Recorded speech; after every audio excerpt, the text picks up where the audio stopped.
Aleluia. Bom dia, Zion. Vocês estão bem? Sim. Estão felizes? Sim. Sentiram a manifestação da presença do Senhor hoje aqui? Sim. Eu senti muito. E eu sei que Ele tem muito ainda a fazer aqui. Eu sei que a obra que Ele começou em mim e em você, Ele terminará. E cada dia, cada experiência, cada oportunidade que temos, contribui com essa obra concluída. Sabe aquelas obras que você passa e você vê só o canteiro de obras, ou então um prédio parado? Faz tanto tempo que eles começaram essa obra e não terminaram. Sabe, às vezes uma reforminha que você faz em casa, você começa e não termina, e fica ali com tijolos, cimentos, tudo paradinho. Um ano se passa e quando você percebe, já foi uma temporada, talvez uma década. O Senhor não quer nos ver parados. Eu não sei se você estava aqui domingo passado, o pastor Tito trouxe tanto a respeito de movimento, que eu fiquei essa semana extremamente ativado com isso, preocupado com o que Deus está fazendo, para que eu pudesse fazer também. E eu sei que na segunda-feira, quando saí daqui, quando comecei a segunda-feira, o que vieram de preocupações, boletos, compromissos, que eram meus, que Deus não tinha nada a ver com isso, você não tem ideia. E aí eu comecei a separar o que Deus quer e o que Deus não quer na minha vida. E eu percebi uma obra avançando essa semana. E o que eu quero te estimular é que essa semana pode mudar o seu destino. Dependendo do que você vai fazer agora, da maneira que você vai receber essa palavra e o que você vai fazer com ela. Pode ser que entre na sua coleção, na sua prateleira de pregações assistidas. Pode ser que o Espírito Santo use essa palavra para revelar quem é você e o que Ele quer da sua vida. Então eu quero te estimular agora a abrir seus olhos e ouvidos naturais e orar para o Senhor abrir os seus olhos e ouvidos espirituais. E como a Nath falou aqui, um coração molinho, sabe? Maciozinho. Orar para Ele te dar esse coração em todo momento. Porque essa palavra tem mudado a minha vida. Completamente. Já há muito tempo e em especial esses dias. E quando eu chego aqui, desde a abertura, ao momento de ofertas, as músicas que nós vivemos, eu vi claramente que o Senhor quer se revelar de determinada forma hoje. E não vai ser igual amanhã. E eu não quero perder o hoje para não ficar com essa obra parada. Faz sentido isso para você? Então eu quero te, convidar agora a fechar seus olhos, relaxar, acalmar, parar de se preocupar com qualquer coisa, se distrair com qualquer coisa. Deixa vir um pensamento, e você vai expulsar esse pensamento. Fala assim: eu não vou pensar nisso, vou pensar no que Deus quer para a minha vida, e eu vou atender o chamado dEle para a minha vida hoje. Vai falando com Ele.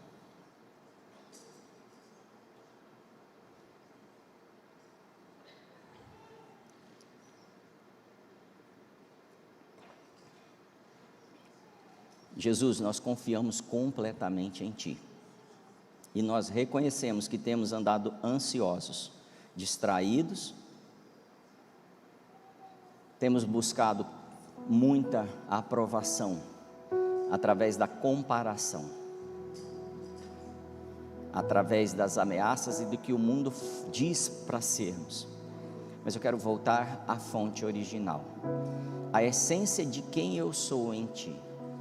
Então eu abro o meu coração, meus olhos, meus ouvidos espirituais e te peço, troca o meu coração por um coração de carne hoje, para que nenhuma das palavras, das sementes que o Senhor vai lançar em mim se perca, não seja levada pelas aves do céu, não seja sufocada pelos espinhos, pelas pedras, pelo solo duro, mas germine 100 por 1 em todo o propósito que o Senhor já planejou a meu respeito.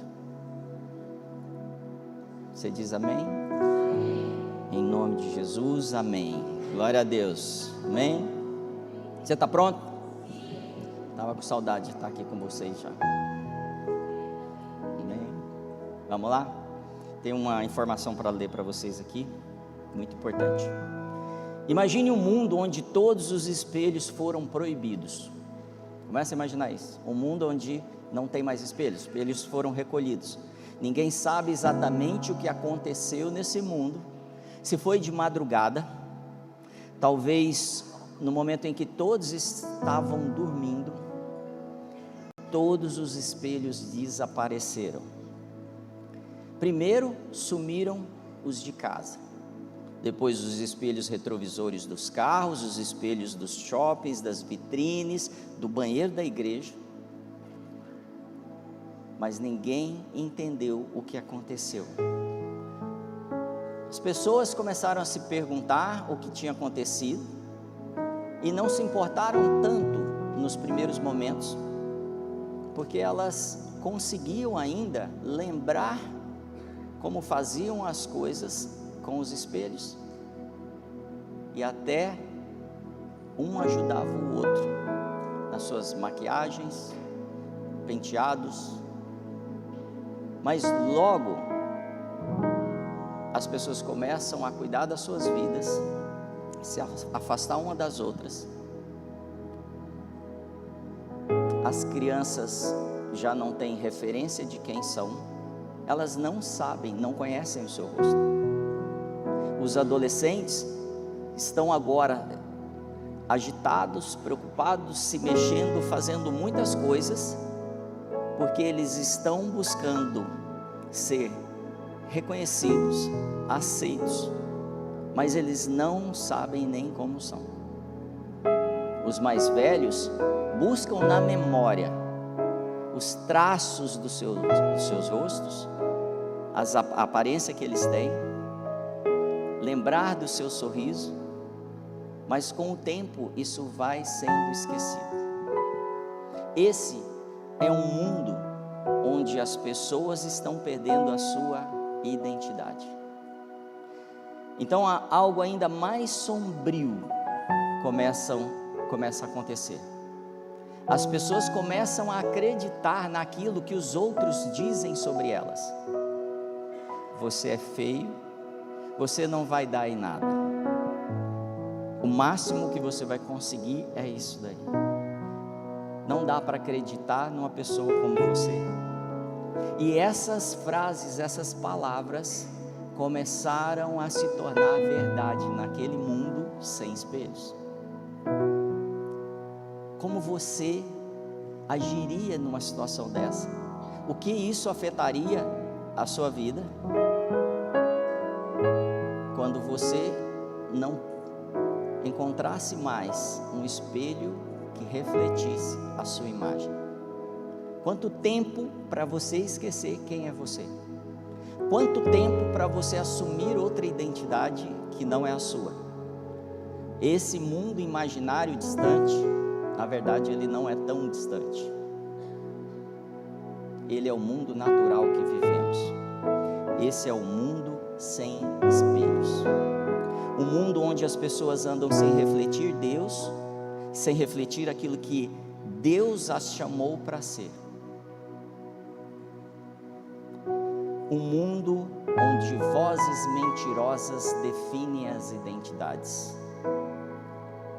Um mundo que Jesus já tinha nos alertado, dizendo: neste mundo vocês terão aflições, contudo, tenham bom ânimo, eu venci o mundo. Jesus nos avisou que viveríamos um mundo que tentaria e muitas vezes conseguiria distorcer a nossa identidade. Esse mundo tem sido alimentado por muitos canais na nossa vida, por muitas atividades,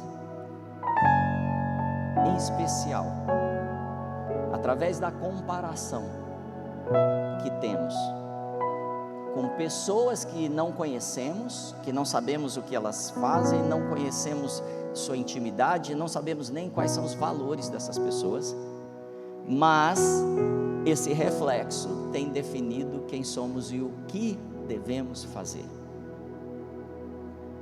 Talvez você não é um usuário tão assíduo de redes sociais, você possa dizer, eu não sou influenciado. Quero te dizer que a opinião do vizinho às vezes define a minha ou a sua identidade. A maneira dele agir, ou de um colega de trabalho, define como nos vestimos, define como falamos, define o que estudamos. Talvez um irmão dentro da nossa casa nos influencie a ser o que não fomos programados, planejados, desenhados para ser. Isso não é uma poesia, isso não é um conto fictício. Essa é a maior ameaça que estamos vivendo hoje, a falta de identidade. Nesses dias no Vox nós falamos sobre Imago Dei.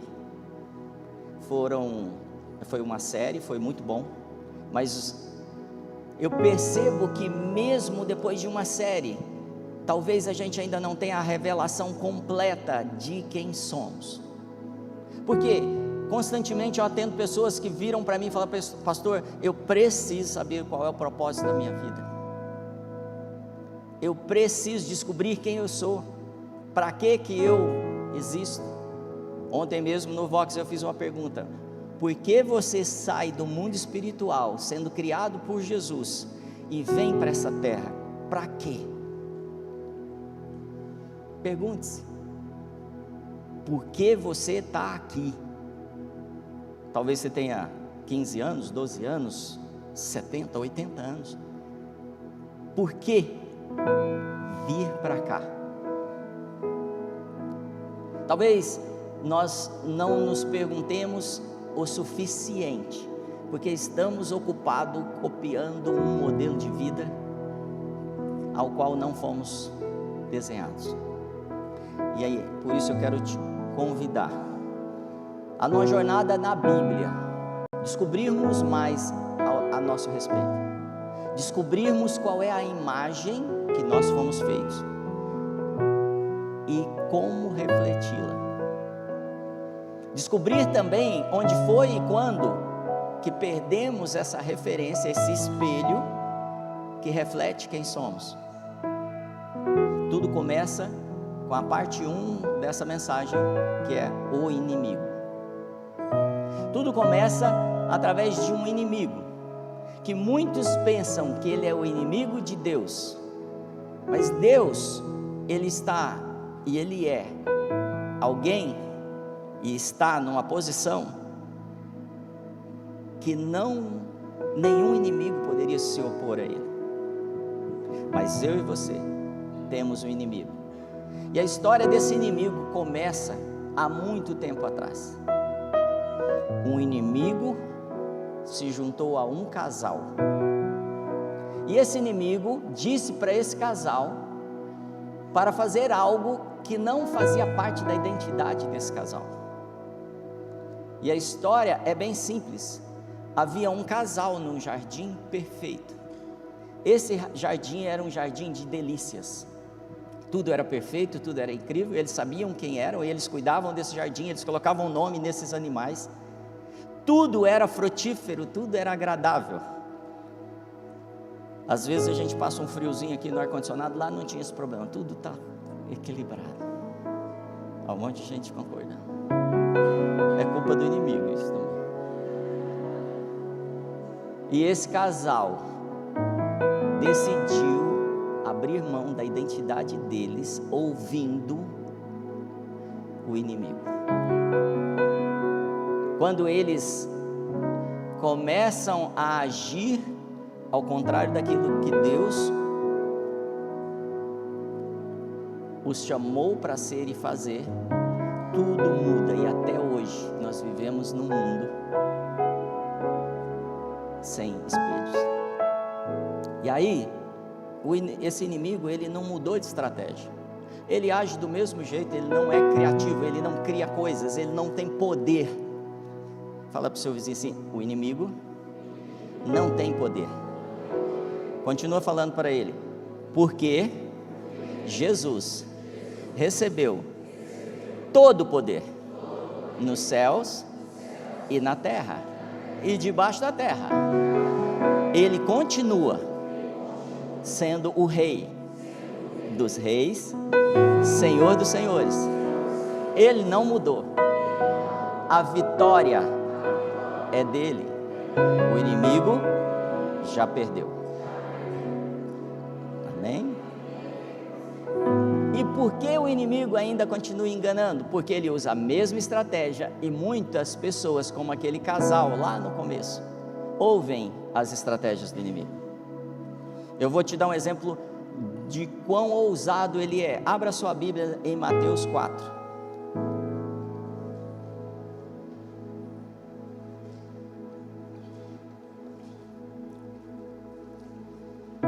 Em Mateus 4, a partir do verso 1, o inimigo tenta fazer a mesma coisa com esse que é o poderoso, o desejado das nações, com Jesus.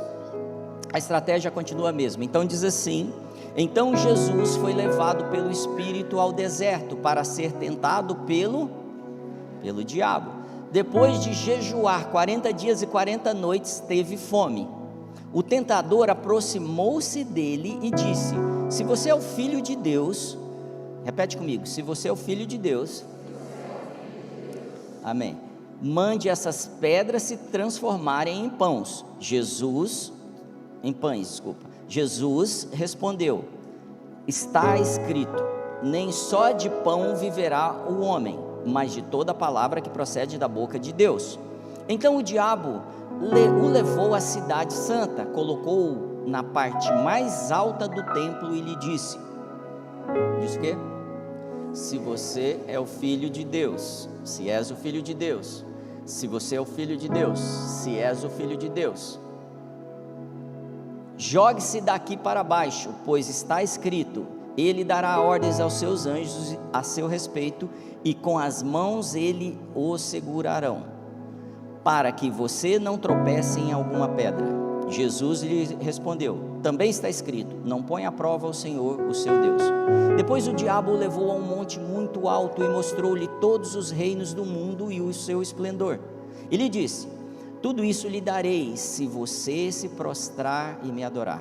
Jesus lhe disse: retira-te, Satanás, pois está escrito, adore o Senhor, o seu Deus, e só a ele preste culto. Então o diabo o deixou, e os anjos vieram e o serviram. Nessa passagem de Mateus 4, Jesus, depois de ter sido batizado e ouvido uma voz que vinha do céu, que disse: este é o meu Filho amado. Depois de ouvir essa voz, o Espírito Santo leva ele ao deserto, e o diabo o tenta, e muitas vezes nós pensamos que ele está tentando resolver a fome de Jesus, ou o desejo de Jesus de conquistar coisas, e na verdade não. O que o diabo diz é: tenho dúvida se você é filho de Deus, e quero colocar essa dúvida em você. E Jesus rapidamente diz: não, eu sou filho de Deus, porque a Bíblia diz isso, isso e isso. Isso vai ficar mais claro no decorrer dessa mensagem, mas eu quero que você pare para pensar já que toda vez que o diabo colocava a dúvida em Jesus, a dúvida atacava diretamente a sua identidade de filho. Mas isso não é tão importante, pastor. O importante é saber quem eu sou. Deixa eu te falar, se você descobrir quem é em Cristo, todas as outras coisas serão reveladas. Mas antes, eu preciso entender que existe um inimigo, o que aconteceu, como ele opera e qual é a minha ameaça. E muitos de nós, depois de ter se convertido, depois de ter sido batizado, depois de ter feito tantos processos, vivido tanto tempo na igreja, talvez se tornado pastor, ainda não se vê como filho, porque lhe falta um espelho. Ele ainda não se vê, ele ainda acredita naquilo que dizem a seu respeito. A tentação é contra a sua identidade de filho. Todas as tentações que você sofre é para atingir essa identidade. Abra sua Bíblia em Efésios capítulo 1.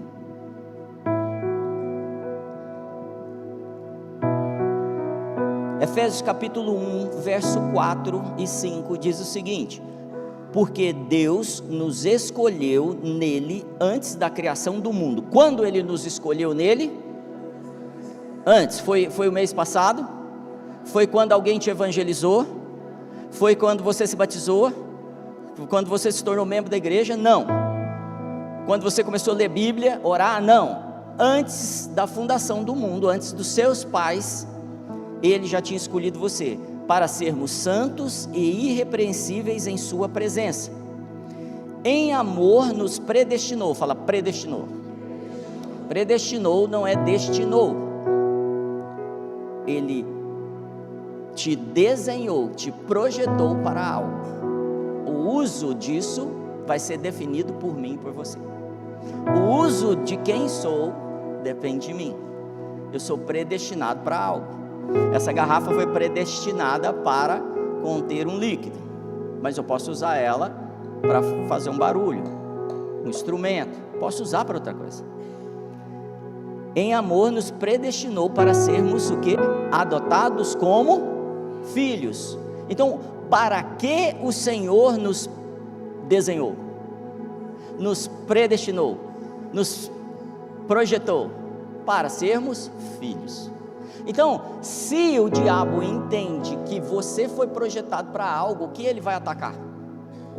Isso que você foi projetado, o destino que lhe cabe, que o Senhor planejou para você.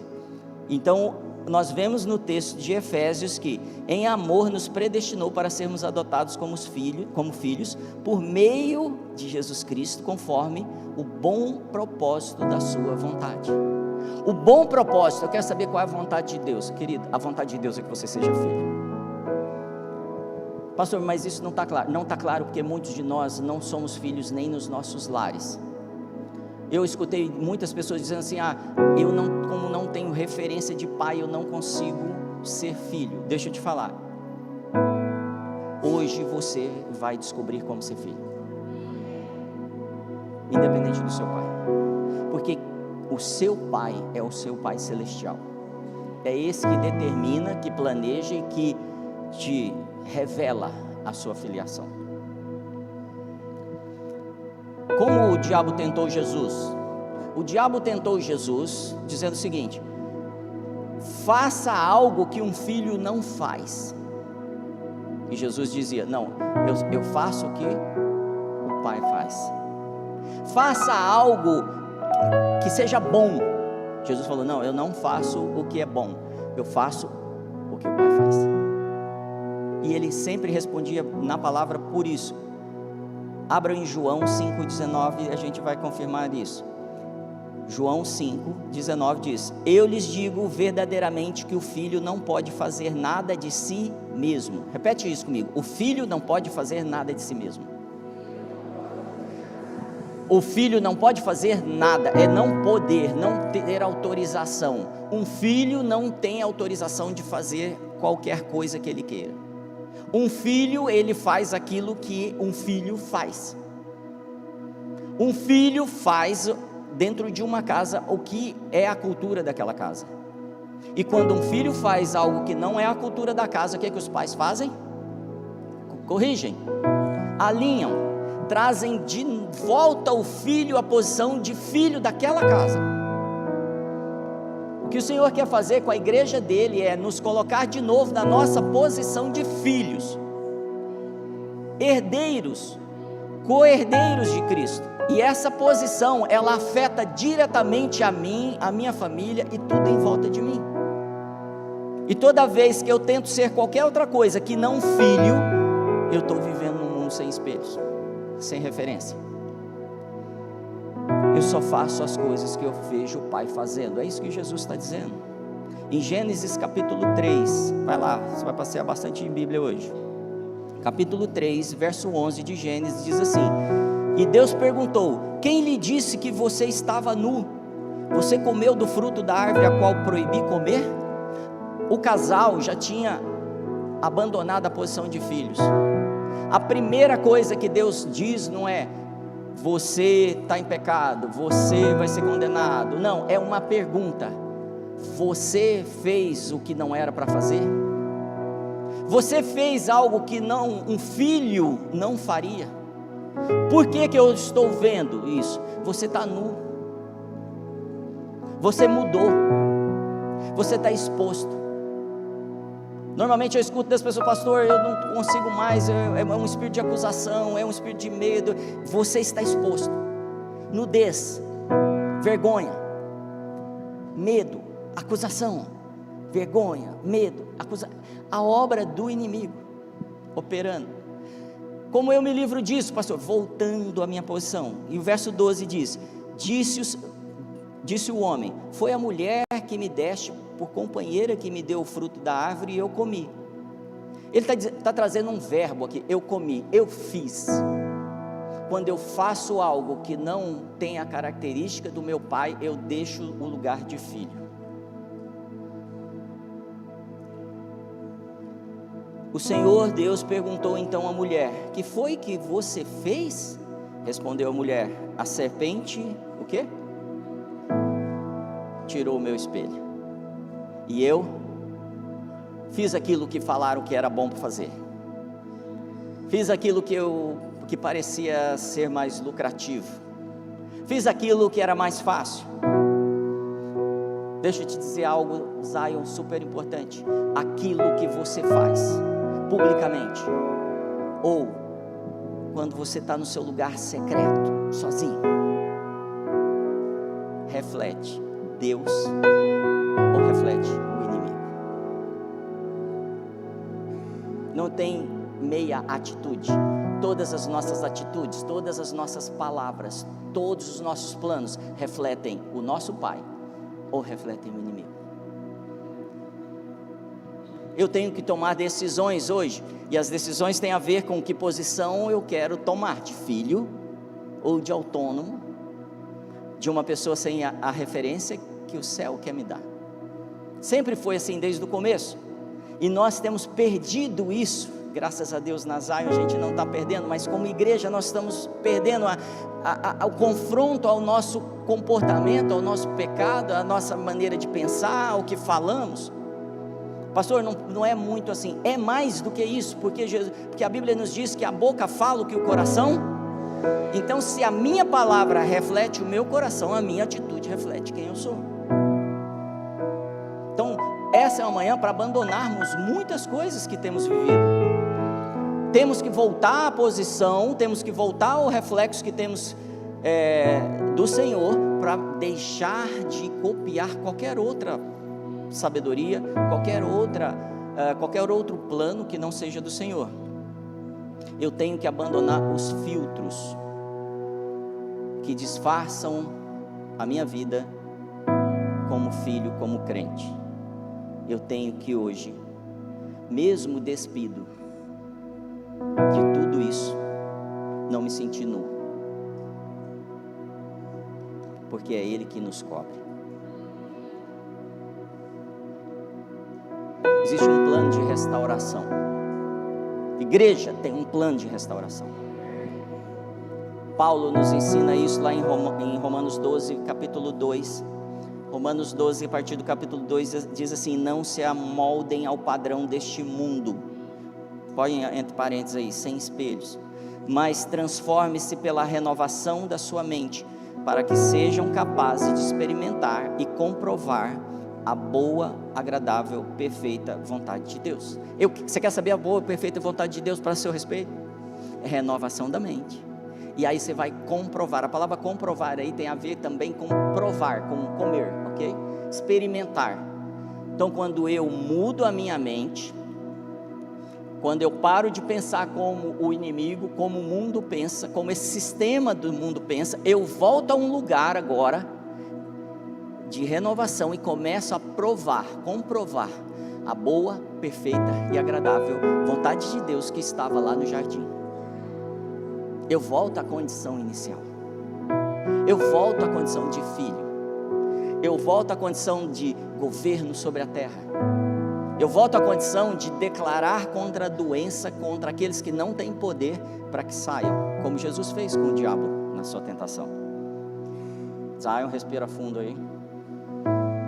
Mais uma vez. Esquece as mensagens do WhatsApp agora. Fecha aí o WhatsApp.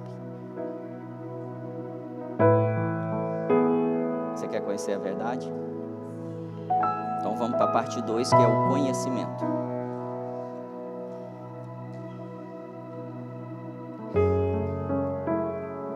Dentro do conhecimento, eu provo a vontade de Deus, a verdade, eu provo quão boa ela é, eu provo o destino de Deus para a minha vida.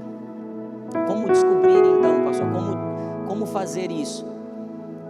A verdade, muitos de nós temos a prática de leitura bíblica e não temos conseguido ser o filho que Ele nos planejou. Eu leio lá que Ele me predestinou para ser filho, mas eu não tenho conseguido viver isso. Eu não tenho vivido isso. O que nos falta é prática.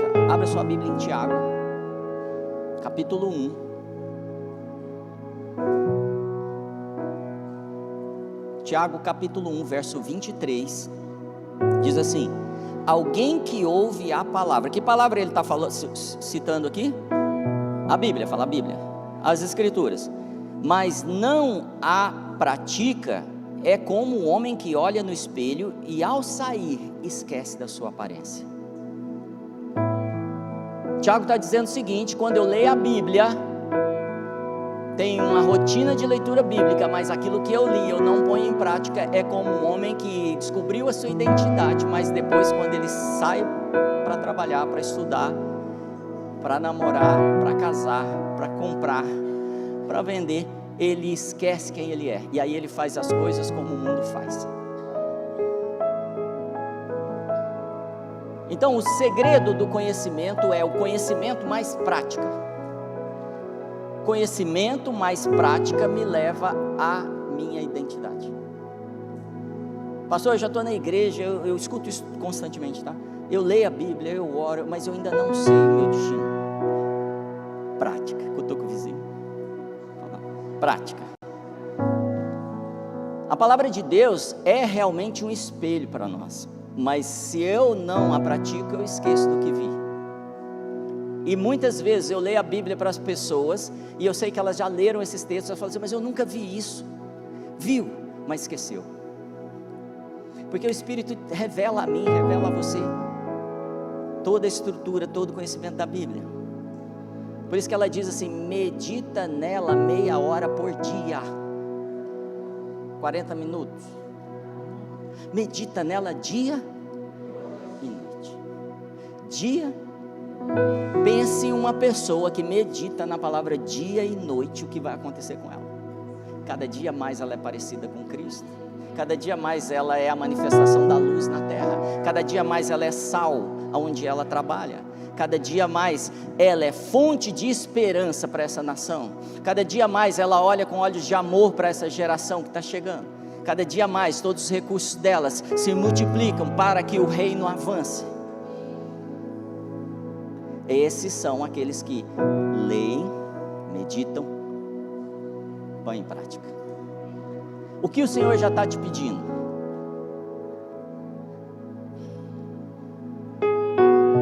Pastor, então é fácil, é só fazer isso? Sim, mas tem uma notícia para você: sua identidade vai ser provada. O que foi provado no deserto foi a identidade de Jesus de Filho. E quem levou ele para lá? Fala o Espírito Santo. O Espírito Santo, depois de ter descido como uma pomba, não era uma pomba, e aí ele é levado para o deserto e o Senhor vai te provar, o diabo vai te tentar.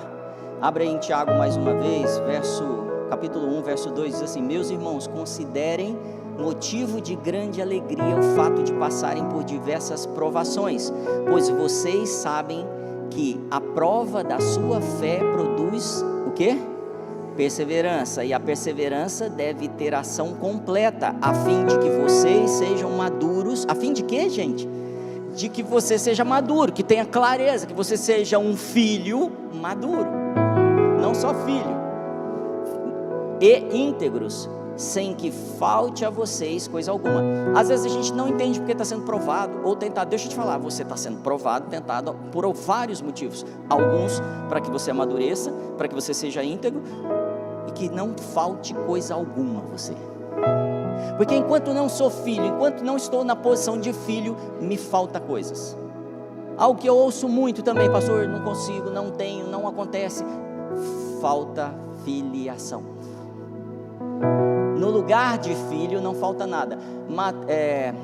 Salmos 23, a versão original de Salmos 23 diz assim: o Senhor é meu pastor, não preciso de mais nada. O Senhor é meu pastor e eu não preciso de mais nada. Pense como esse cara se sente filho. Davi tinha um coração como o do Senhor, ele se sentia filho, por isso ele tinha um coração como o Senhor.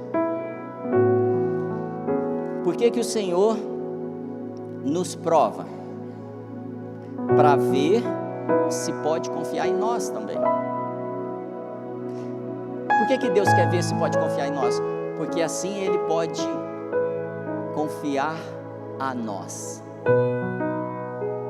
o seu reino. Às vezes você está pensando que Deus quer te provar para ver se você passa, e se você vai para uma galeria de gente importante, se você vai ficar numa lista ali VIP. Não, Ele te prova para poder confiar coisas, planos que um pai confia ao seu filho. Então, eu não viro filho só para receber um nome, eu viro filho para receber uma autorização e responsabilidades de filho.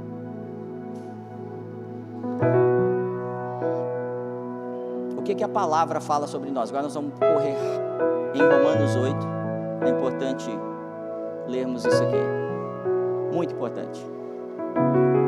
O que a Bíblia fala sobre nós? O que a Bíblia fala a respeito do que Deus espera quanto a nós? Romanos 8, verso 14 diz assim: porque todos os que são guiados pelo Espírito de Deus são filhos de Deus. Então ele já está dando um crivo aqui. Se você na segunda-feira se você no domingo leu as Escrituras, mas na segunda-feira esqueceu, você não está, age, vive, acessa a condição de filho. Mas todo aquele que na segunda-feira, na terça-feira, na quarta-feira é guiado pelo Espírito de Deus, o que ele é? Filho. Estou entendendo por que não está funcionando. Estou entendendo porque meu casamento está com problema. Estou entendendo porque meus negócios sempre estão dando problema. Estou entendendo. E você vai começar a entender, porque o filho não tem falta de coisa alguma. Mas quando não sou filho, está por minha conta. E foi isso que o casal fez. O casal decidiu rodar por conta própria, tomar decisões. São guiados pelo Espírito de Deus, são filhos de Deus. Verso 15: pois vocês não receberam um espírito que os escravize para novamente temer. Do que ele está falando? Paulo está falando do que aqui aos Romanos? Está falando, sabe aquele espírito que dominou o casal lá no Éden? E tirou eles da condição que eles viviam e escravizou eles? Não é esse espírito que vocês receberam, se vocês são filhos. Escravize para novamente temer, mas receberam o Espírito que os adota como filhos. Qual é o propósito de receber esse Espírito? Me tornar filho, ser adotado novamente, por meio do qual clamamos, Abba Pai. Verso 16: o próprio Espírito, fala o próprio Espírito. Quem é esse Espírito? Espírito Santo. O próprio Espírito testemunha ao nosso Espírito. O próprio Espírito está hoje falando com o seu Espírito. O Espírito do Deus Criador de todas as galáxias, de todo o sistema solar, de tudo que você conhece, de todo o sistema do seu organismo. Esse Espírito, o poderoso sobre tudo, está testemunhando ao seu Espírito. Parou tudo, porque Ele te quer como filho. Como um pai para resolver o problema de um filho, para realinhar um filho. O Espírito Santo parou hoje aqui por sua causa, por minha causa. O próprio Espírito testemunha ao nosso espírito que somos filhos de Deus. Aonde vem então a confiança? Da palavra, fala, da palavra e do Espírito Santo. O que o Espírito Santo vai te falar é que você é filho. Qualquer outra palavra não vem de Deus. Pastor, não sei se isso é de Deus. Está falando que você é filho? Não, então não é de Deus. Não é o Espírito de Deus. Pode ser qualquer espírito. Tem muitos espíritos por aí. O que que você ouve quando você sai daqui? Que você é mais filho ainda? Eu tenho certeza que é isso que ele te fala. Mas qualquer outra voz você precisa falar: sai, Satanás. Eu sou filho. Fala, eu sou filho. É isso aí. Verso 18. Considero que os nossos sofrimentos atuais não podem ser comparados com a glória que em nós será. Cara, a partir do momento que eu começo a perceber que eu sou filho, entender que eu sou filho, eu começo a entender que uma glória será revelada através de mim, porque há um plano de que essa glória seja revelada através dos filhos. E muitas vezes eu estou falando: vem Senhor, manda a sua glória, faz alguma glória. Eu quero te dizer uma coisa: a glória tem que vir de você. Eu sei que não dá para dar um amém, porque você fala assim: ah, peraí, eu não vou roubar a glória de Deus. Te falar, você não tem capacidade de roubar a glória de Deus. Ponha-se no seu lugar. Nós não temos condição de roubar a glória de Deus. Nós podemos roubar o crédito aqui na terra, mas a glória de Deus nós não roubamos. O que nós fazemos muitas vezes é viver num mundinho sem espelhos e adotar ali uma glória própria, uma repercussão, uma reputação que nós construímos. Mas eu quero te deixar claro: o que a Bíblia diz é que através de você a glória do Senhor será manifesta, se você é filho. Para que ela será revelada? Abre o verso 19. Para que a glória do Senhor será revelada através de mim e de você? A natureza criada aguarda. A natureza criada é tudo que foi criado. Todas as plantas, os oceanos, os peixes, os céus, as galáxias, os planetas, tudo que foi criado aguarda com grande expectativa. Que nível de expectativa? Grande. Que quem?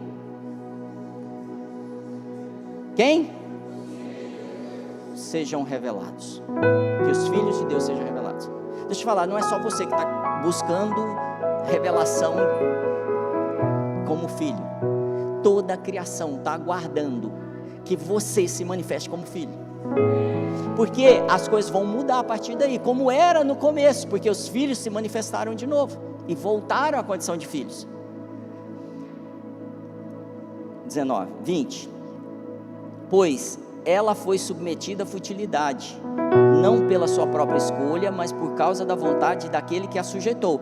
Toda a criação, tudo que você conhece como criação, foi sujeita àquela vontade do inimigo lá no começo.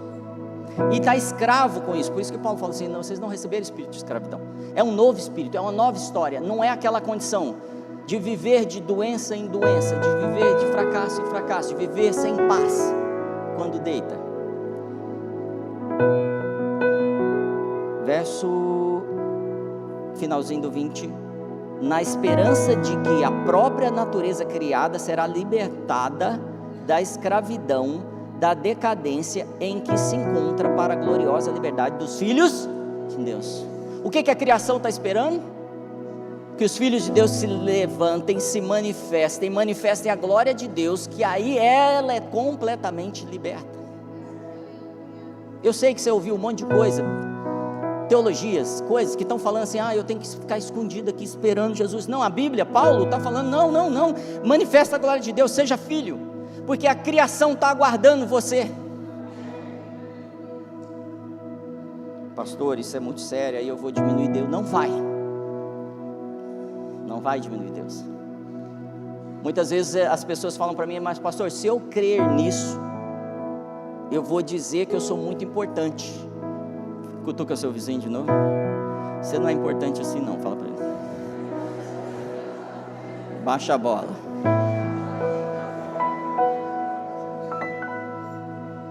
Não é, tá? Como eu entendi isso? Deixa eu te explicar. Começa a imaginar Deus. Deus não parou de expandir, de crescer, de fazer coisa, de ser bom o tempo todo. E Ele começa a expandir. E Ele vai expandindo tanto que Ele precisa fluir através de você. Então a glória não é sua, a bondade não é sua, a manifestação de tudo isso, da libertação da criação, não é sua. É Ele como um rio de água viva fluindo através de você. Eu preciso ter essa revelação de filho para fazer aquilo que o meu Pai faz, para que a minha casa seja liberta, que a minha empresa seja liberta, a minha escola seja liberta. Só há uma esperança, a esperança de toda a criação está nisso. Tudo que foi criado, os animais estão esperando isso. Que doido isso, pastor. Não sou o pai de pet, por favor. Verso 22. Sabemos que toda a natureza criada geme até agora como em dores de parto. Fala assim, a natureza geme. A criação geme. O mundo, tudo que Deus criou geme. Como se tivesse com dores de parto. Começa a imaginar isso. A gente já sabe que o filho foi gerado. Lá em Ribeirão tem um monte de gente que já virou filho, mas eles não nascem, não aparecem, não manifestam a glória de Deus. É isso que a natureza está falando aqui. A natureza está escravizada, esperando essa liberdade. Fala, eu já fui liberto. Verso 26. Da mesma forma, o Espírito nos, em nossas fraquezas, pois não sabemos como orar, mas o próprio Espírito intercede por nós com... Agora nós já temos dois. Quem geme? A natureza. E quem manifesta gemidos inexprimíveis? O Espírito Santo. Por você, a criação está torcendo, estamos gemendo, com dores de parto, esperando que você tome a posição de filho e viva como filho. Mas não só a criação, o Espírito Santo geme com gemidos inexprimíveis, orando, intercedendo, para que nós nos manifestemos como filhos. Verso 34. Quem os condenará? Foi Cristo Jesus que morreu, e mais, que ressuscitou e está à direita de Deus, e também intercede por nós. E tem gente que está pensando, não, ele está intercedendo para a gente ser salvo. Não, o texto não está falando de salvação. Esse texto foi escrito para os salvos, para a igreja que estava em Roma. Esse texto é para você que já é crente. Jesus está intercedendo para que você se manifeste como Cristo aqui na terra. Jesus intercedendo, o Espírito Santo gemendo, intercedendo, e toda a criação gemendo por você. Vou repetir, toda a criação, tudo que você conhece, tudo que você já viu na sua vida, hoje geme para que você se torne filho.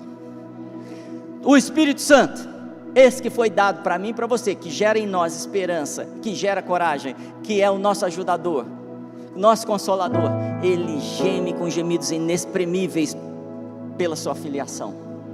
Está no texto. E Jesus, no trono, à direita, intercedendo por mim e por você, para que sejamos filhos. Qual é a nossa responsabilidade então? Somos importantes? Vota nisso? Não, Ele é muito, e Ele está expandindo, e Ele quer fluir através de mim e de você. Ele quer que toda a terra seja cheia da glória dEle, como as águas cobrem o mar. Ele quer transformar tudo que foi arruinado. Ele quer libertar tudo que é cativo. Não foi isso que Jesus falou? O Senhor Deus me ungiu para trazer liberdade. Pastor, eu estou preso na pornografia, eu estou preso no jogo, na mentira, no roubo, no adultério, eu não sei, mas isso não é o reflexo de quem você é. Esse é o reflexo de um mundo sem espelhos, um mundo que fica falando para você, fique ansioso com coisas, e Jesus diz o contrário, não esteja ansioso com coisa alguma. E a gente vai para a última parte, a revelação. Porque eu posso entender tudo isso e sair hoje daqui com mais informações na minha cabeça, mudar algumas formas de agir, mas não viver como filho. E eu quero de antemão já te dizer, essa condição, essa posição, essa adoção, ela é através de uma revelação do Espírito. Senão qualquer um que lesse a Bíblia alcançaria isso, e não está manifesto isso através de todos na igreja. Então eu preciso de uma revelação espiritual, eu preciso do Espírito Santo fazer isso em mim. Em Mateus 7,7, Jesus fala assim: batei e abrir-se-vos-á, buscai e achareis, pedi e dar-se-vos-á. Ele começa a falar isso e a gente começa a pensar em coisas materiais, soluções de problema, a cura de uma doença. A gente começa a pensar um monte de coisa, mas o mesmo texto em Lucas, abre lá em Lucas capítulo 11, traz contexto que ele não está falando de coisas materiais, ele está falando de uma solução da nossa identidade. E ele está falando assim: vocês que são maus pais, maus pais dão coisas boas para os seus filhos. Imagine eu, olha a ânsia de Deus. Eu te falei da criação, do Espírito Santo, de Jesus, e agora eu vou falar do Pai. O Pai está doido para te tratar como filho, e ele diz assim, verso 13 do capítulo 11 de Lucas: pois se vós, sendo maus, sabeis dar boas dádivas aos vossos filhos, quanto mais o Pai Celestial dará o quê? O Espírito Santo àqueles que lhe o pedirem. Tudo que precisamos nós podemos ter através do Espírito Santo. E ele está falando assim: se vocês dão coisa boa, eu dou o melhor para vocês. Tudo que vocês precisam é o Espírito Santo. Tudo que vocês precisam é Cristo em vós, Cristo em nós, a esperança da glória. E nós estamos colocando esperança em outro lugar. Não, a esperança está Cristo sendo manifesto através de cada um de vocês. Cristo sendo manifesto através dessa igreja. Essa cidade é impactada. Vai ser insuportável pecar. Vai ser insuportável mentir. Vai ser impossível enganar, porque o Espírito Santo revela todas as coisas.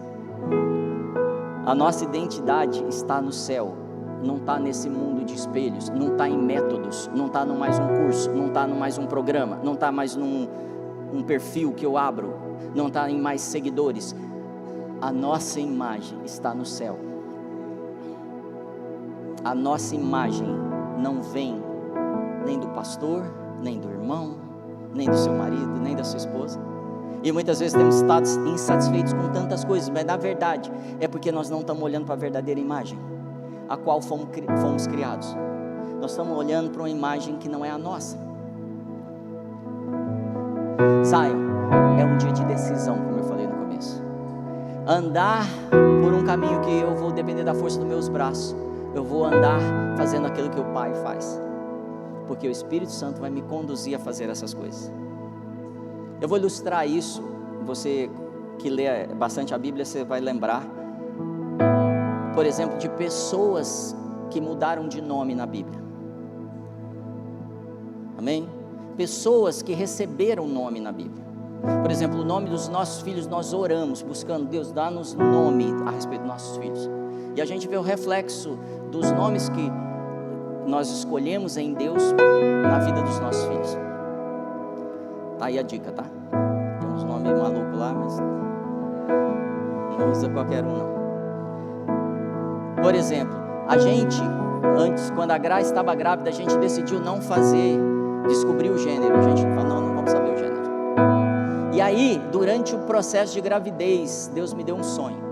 E aí eu vi um menino, mais ou menos de uns 4 anos, magrelinho, correndo para lá, para cá, fazendo um monte de coisa. E aí eu virei, e Deus me deu um nome, falou Davi. E eu falei para a Gra, tive um sonho, e Deus me mostrou que é um menino, mostrou que é o Davi, que ele chama Davi. E depois Deus me falou a data do nascimento. O médico falou, ele vai nascer junho, né? Em junho. Final de maio ou junho, se eu não me engano, finalzinho ali. E eu falei, não, ele nasce tal dia, a Gra entra em dores de parto tal hora da manhã, era um sábado, e ela dá a luz no começo da noite, no dia 17 de maio. Por que eu estou contando isso? Deus tem planos. Vai chamar Davi, é um menino, vai entrar em dores de parto, em contração de manhã, vai nascer no início da noite. É muito preciso ou não é? Deus é muito preciso aos detalhes da sua vida. Ele escolheu as cores da íris dos seus olhos. Por isso que você acredita que não serve para nada, porque você está ouvindo outras vozes, mas Deus escolheu a sua habilidade, a sua capacidade. Então não deixe o inimigo te roubar, fazendo você fazer outra coisa que não é o que você foi feito para fazer, o que você foi desenhado para fazer. Volte à sua identidade original. Como é que eu descubro isso, pastor? Como eu vinha te falando, por exemplo, muitas pessoas dão nome aos filhos por causa das coisas que acontecem, principalmente no Velho Testamento, ou de características dele. Jacó, chama Jacó por quê? Porque ele pegou o calcanhar do irmão, então Jacó quer dizer calcanhar. Então ele nasce e é colocado nele o nome de um fato. Esaú era peludo, então Esaú quer dizer o quê? Peludo, então colocava o nome do menino de peludo. Mas Deus, ele opera um pouquinho diferente.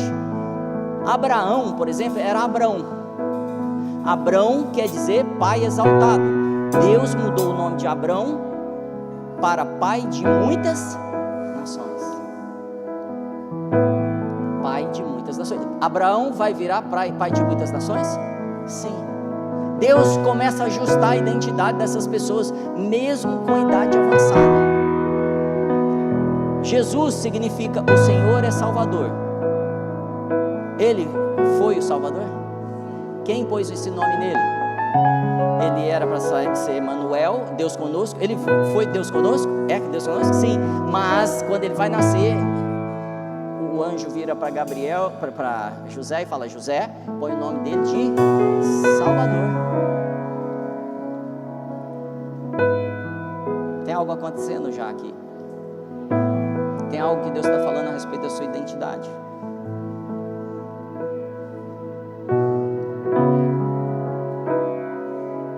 Abra sua Bíblia em Mateus 16.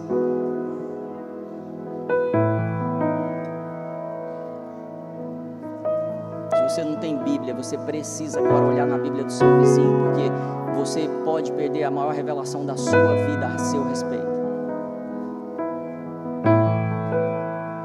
O dia que o Senhor me mostrou isso, eu chorava desesperadamente, porque eu não entendia por que você está me mostrando isso, Senhor. Por que o Senhor está me revelando como as coisas funcionam? Por que o Senhor está me revelando que a criação aguarda a nós aqui e agora? Por que o Senhor está me revelando como descobrir quem eu sou?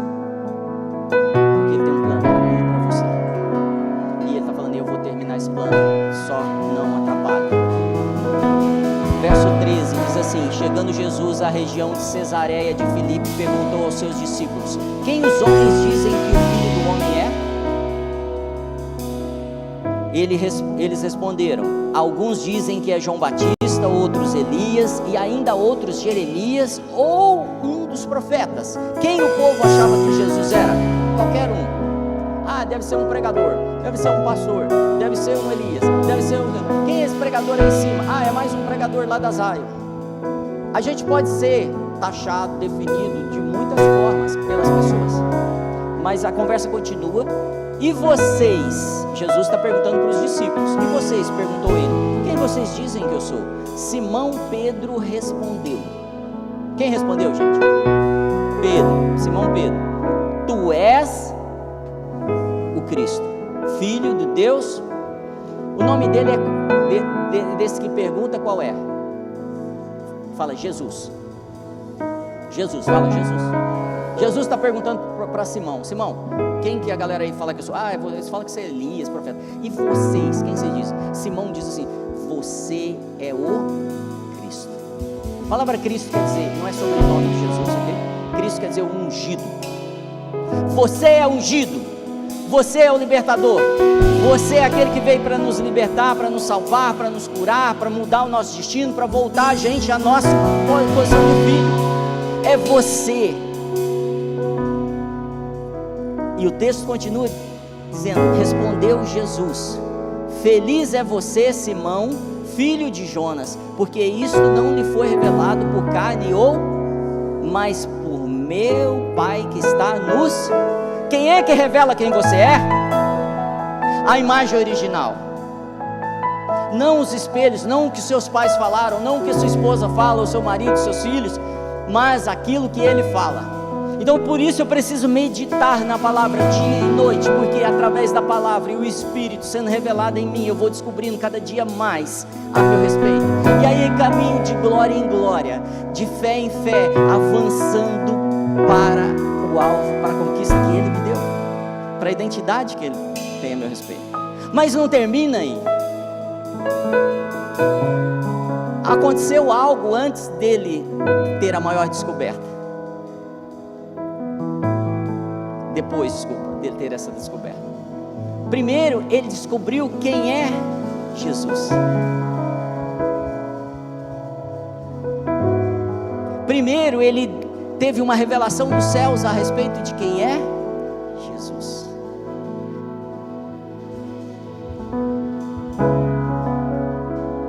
Respondeu Jesus, feliz, verso 17, é você. Verso 18, e eu lhe digo,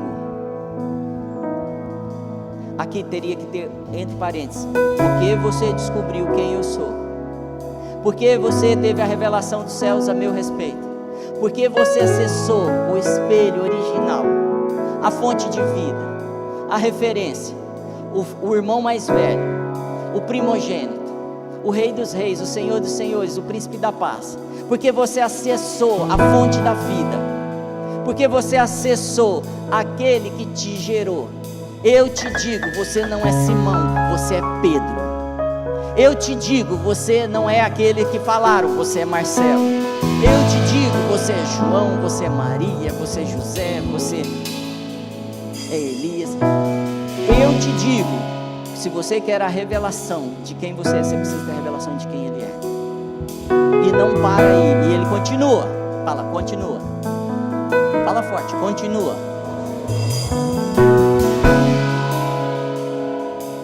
E eu lhe digo que você é Pedro, e sobre essa pedra, sobre essa revelação, eu edificarei a minha igreja. Sobre a revelação de quem você é como filho, eu edificarei a minha igreja. Por que que a igreja, mesmo crescendo o tanto que está crescendo, não está tomando as esferas da sociedade? Porque nós somos igreja, mas não temos nos posicionado como filhos. E a ideia de Jesus é, sobre a revelação de quem somos, filhos dele, ele construa a igreja de filhos, não de membros, não de pessoas que têm uma carteirinha e fazem parte da igreja, mas de pessoas que chegam aqui e falam, eu sou filho disso aqui, eu cuido, eu protejo, eu ajudo, eu resolvo, eu sou filho. O que que a igreja precisa fazer? Eu sou parte disso aqui. Fala aí, e continua, e tem mais. Sobre essa pedra, sobre essa revelação, edificarei a minha igreja, e as portas do inferno não... Pastor, eu estou lutando, eu oro, eu jejuo. Irmão, se você não é filho, não adianta. As portas do inferno sempre vão tentar você e te vencer. As portas do inferno sempre vão avançar. A tentação do inimigo desde o começo, que tentou Jesus e tenta a mim e você hoje, vai continuar vencendo, a não ser que eu me posicione como filho e fale para ele, saia Satanás, porque eu faço o que o meu pai faz, eu não faço o que você está propondo. Não é só oração, não é só leitura bíblica, mas é a meditação na palavra e a atitude daqueles que oram sem cessar, daqueles que falam que as palavras do Senhor falam a seu respeito. Para isso eu preciso descobrir essa palavra todos os dias, e a revelação de quem sou todos os dias. E fala assim, e continua. Não, e continua. E continua. eu lhe darei as chaves do reino dos céus. Vocês se tornam filhos, vocês entendem quem eu sou, vocês entendem quem são. Eu edifico a minha igreja sobre vocês, sobre essa revelação, que é uma igreja de filhos, porque eu sou o irmão mais velho. Vocês vencem o inimigo, porque as portas do inferno não podem prevalecer. E tem mais uma: eu dou as chaves do reino dos céus a vocês. E aí, o que vocês ligarem na terra terá sido ligado nos céus, e o que vocês desligarem na terra será sido desligado no céu. Isso é poderoso. Se eu não entendo que eu sou filho, eu vou continuar apanhando. Se eu entendo que eu sou filho, as portas do inferno não prevalecem. Se eu entendo e ajo como filho, eu ligo no céu, na terra, o que tem que ser ligado, e assim será ligado. E eu desligo na terra toda a obra do inferno na minha família, na minha vida, na prostituição, no roubo, na corrupção, onde for. Então o que o Senhor está falando agora? Se levanta, se posiciona como filho. Talvez você se veja como uma pessoa pequena, uma pessoa que não mereça, não deveria ter recebido nada do Senhor, porque a sua família é ruim num aspecto específico, da droga, da mentira, do fracasso, e você começa a falar assim: eu faço parte de uma família muito pequena. E o Senhor vira para você e fala assim: homem, mulher valente, não é por você, sou eu em você. Fazendo em você. Foi isso que ele fez com Gideão. E ele está te chamando de novo: abandona a história da sua família e anda na minha história, que eu sou o seu bom pai. Eu estou te pondo na sua posição. Talvez se você seja como um Moisés, que foi um sucesso, foi criado no melhor que tinha naquela época, dentro do palácio, mas sai e vai cuidar agora 40 anos de ovelha no campo, e a sua empresa fracassou, sua família fracassou, sua saúde fracassou, tudo fracassou. Tem muita gente vivendo essa situação de Moisés. E aí Jesus está falando, o Espírito Santo está te falando hoje, como naquele dia na sarça ardente virou para Moisés e falou assim: vem libertar meu povo, é através de você que eu vou fazer as minhas obras. E aí Moisés falou assim: mas quem sou eu? E o Senhor disse: somente diga, o eu sou te enviou, não é você.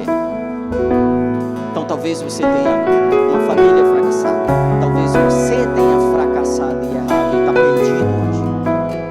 E ainda, talvez você tenha, como Pedro, negado o Senhor 2, 3, 30, 300 vezes. Você sabe que você tem continuado negando, mas os olhos de amor dele estão te olhando hoje, dizendo assim: você me ama? Simplesmente, você me ama? Fica de pés aí, por favor. Você me ama? Você me ama? E ele está te perguntando: você me ama? Você me ama? E se você me ama, eu tenho um plano para você. Cuide das minhas ovelhas. É você que fracassou, que errou, que perdeu, que eu vou usar. Porque não é a seu respeito, é a meu respeito. Eu sou Deus suficiente para todas as coisas, mas você precisa dar um passo de coragem, um passo de ousadia. O Senhor está construindo hoje aqui, na verdade está construindo, Ele está derramando hoje um vinho novo nessa casa. É um vinho novo que nos tira do comodismo, nos tira de uma condição religiosa, nos tira de uma condição de ir num culto, para outra condição de um povo corajoso que manifesta um culto do Senhor. E o Senhor está dizendo assim: só construa um odre novo em volta desse vinho. Ele não está esperando você ter um odre novo para pôr o vinho, Ele está derramando vinho hoje sobre você. Ele está dizendo: construa um odre novo. Construa um odre novo. Largue as coisas que estão te embaraçando, te prendendo, deixe para trás. É você que eu planejei para essa estação, antes da fundação do mundo. Tem um rio dentro de você, você precisa começar a deixar esse rio fluir.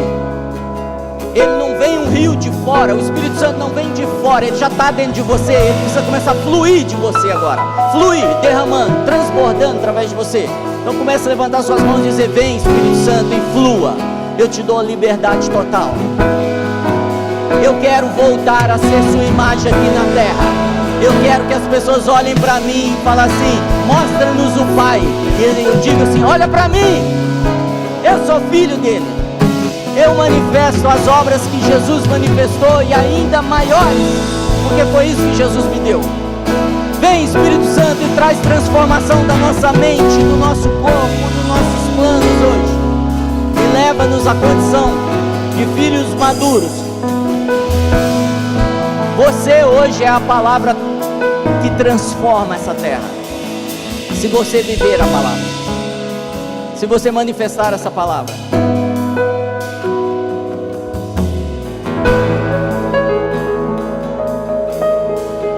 Esse é um momento que eu quero que te dá a liberdade de tomar uma decisão, sem emoção. A decisão é: esse chamado é para mim. Sou eu aquele que vai assumir o turno dessa geração. Sou eu que vou manifestar o reino de Deus em tudo que faço. Sou eu que, como o pastor Tito falou, e já estou esperando a minha oportunidade. Eu quero te dizer, é hoje a sua oportunidade. Ela não passou, ela não acabou, ela é hoje. E se é com você, eu quero te chamar aqui na frente, eu quero orar com você sobre isso. Se mexa rápido, isso não tem a ver com você.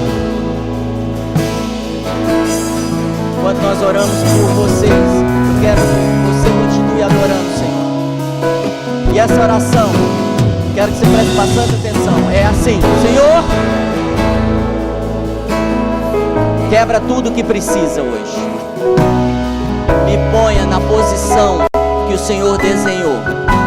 De filho, eu aceito e me comprometo com o desafio de filho e de filho maduro, que em tudo que eu fizer, todos os dias da minha vida, terá como propósito manifestar a tua glória, para que o mundo saiba que ainda há um Deus vivo, que governa sobre Sião, que governa sobre o seu povo, que protege o seu povo, que abençoa o seu povo enquanto dormem.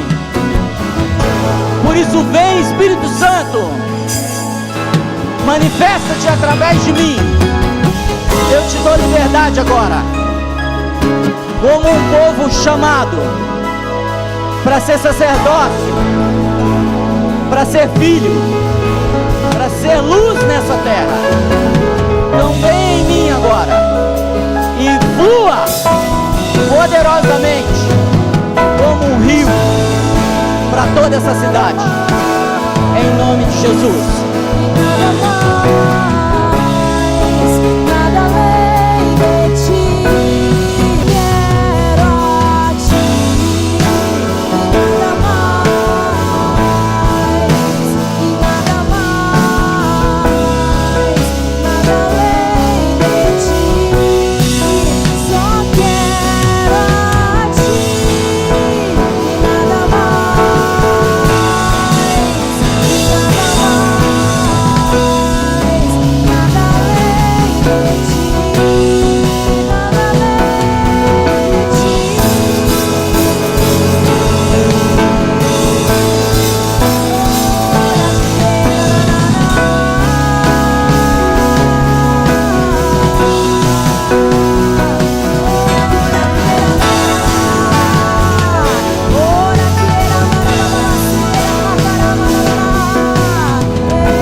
damos toda a honra, toda a glória, todo o louvor. E nessa manhã nós nos levantamos como filhos que conhecemos a nossa identidade na revelação daquilo que o Senhor tem nos trazido. Nós nos posicionamos. Então, onde você está? Fala: eu me posiciono como filho do Senhor. Em nome de Jesus. Em nome de Jesus. Se você ainda está recebendo aquilo que o Espírito Santo está depositando em você, fique à vontade. Mas nós vamos encerrar o culto, eu vou fazer uma oração, mas não saia daqui sem receber 100% daquilo que Ele tem para você nesse momento. E ao fim também nós teremos a nossa equipe de ministração. Se você ainda precisa de algum outro tipo de oração, você pode vir aqui à frente também. Senhor, muito obrigado por esse dia, obrigado Espírito Santo pelo teu mover, obrigado por aquilo que o Senhor fez desde o momento da adoração e especialmente agora nesse momento de apelo, pós-palavra, as revelações e o toque que o Senhor tem derramado sobre nós. Nós te agradecemos e te glorificamos em nome de Jesus. Abençoa, Deus, o restante do nosso domingo, o nosso almoço em família, que essas bênçãos elas sejam estendidas para os nossos lares, para as nossas casas, os nossos familiares, em nome de Jesus. Continua falando conosco, continua nos tocando ao longo desse domingo, em nome de Jesus. Amém, amém, amém. Dá um abraço na pessoa que está do teu lado e fala: te vejo hoje às 18 horas também. Deus te abençoe.